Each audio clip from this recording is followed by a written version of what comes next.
तुका म्हणे सोंग वाया कारण या अनुभवे. अनुभव जर नसेल ते बाकीचं जे आहे ते सगळं सोंग काहीच उपयोगाचं नाही. साधना म्हणून ठीक आहे, आपण सगळं करतोय, परंतु ह्याचा अनुभव जर आपल्याला आला नाही.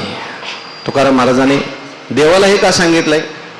अनेक ठिकाणी देवाला तुकाराम महाराज म्हणतात, काही नव्हे करिता तुझ आता राखी माझी लाज, नोहे दास करा परे हा झाला असे डांगोरा, याशी काय करू आता तू हे सकळ जाण. बाकीचं सगळं किती झालं, ऊपर की तो अच्छी बनी अंदर की राम जानी. म्हणून तुकाराम महाराज देवाला सांगतात, आपणही देवाला सांगायचं. देवाला सांगितल्यानंतर देव निश्चित आपल्याला संतांची भेट घडवून येईल आणि निश्चित आपल्या जीवनामध्ये संतांची सेवा घडवून आणील. आपल्या जीवनात तशी संतांची सेवा घडावी.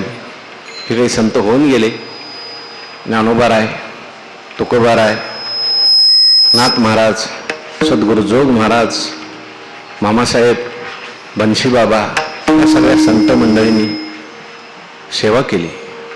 आणि आता सेवा म्हणजे काय? सेवा ते आवडी उच्चारावे नाम, किंवा शुद्धचर्या हीची संतांचे पूजन, लागतचे धन नाही वित्त.